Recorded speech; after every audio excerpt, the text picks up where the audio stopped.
Hey guys, my name is Thomas Lamb, and I will be explaining the attacks on Pearl Harbor and how it is one of the most significant events in World War II history.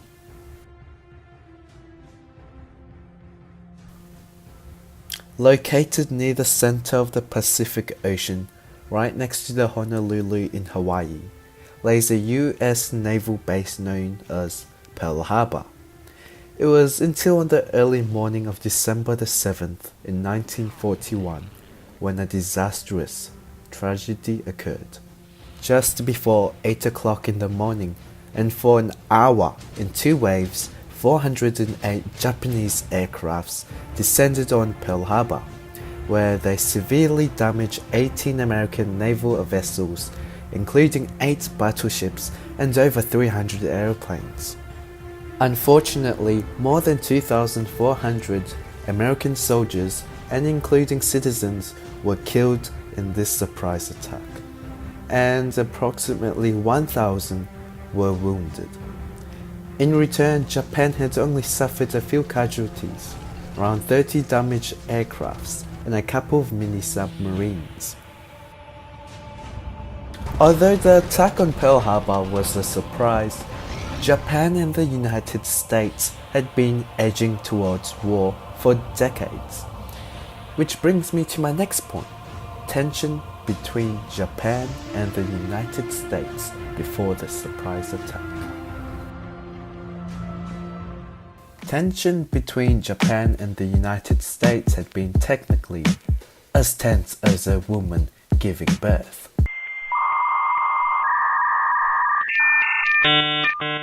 That doesn't make any bloody sense, but anyhow, tension had been escalating rapidly ever since the MacDane incident in 1931 occurred, and the Japanese soldiers conducting military exercises just outside of Beijing for decades.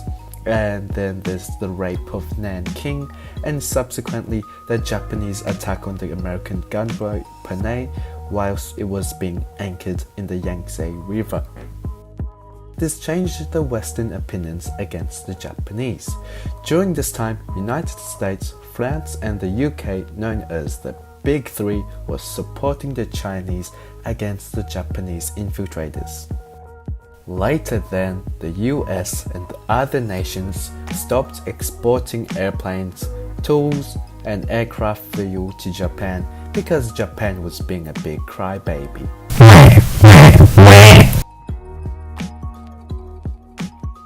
This was actually a massive problem for Japan, since it means they can no longer continue their conquests unless they get their oils from the Dutch East Indies.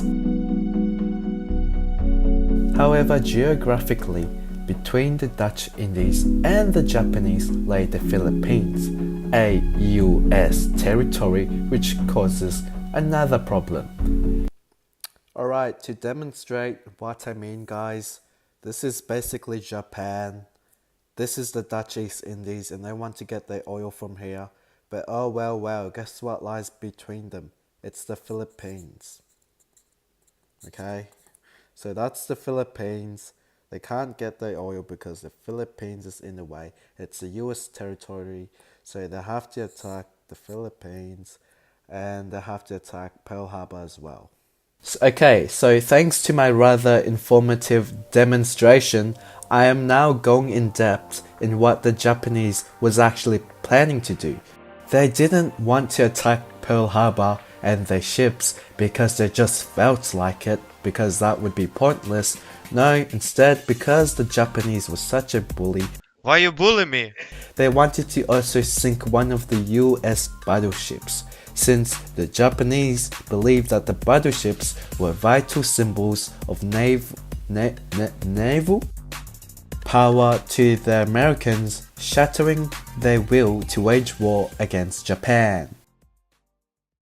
So anyways, December the 7th, 1941 was a day so significant, so crucial in World War II, it made one of the biggest nations to come together and grow stronger.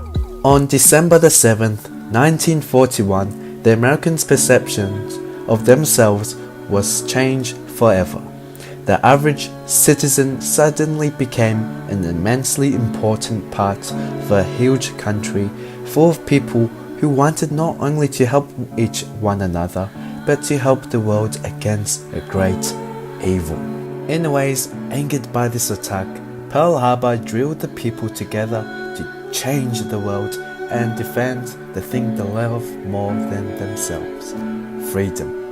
In a speech by President Franklin Members of the Senate and the House of Representatives, he declares war on Japan and yesterday, December the 7th, December 7th, 1941, a date which will live in infamy.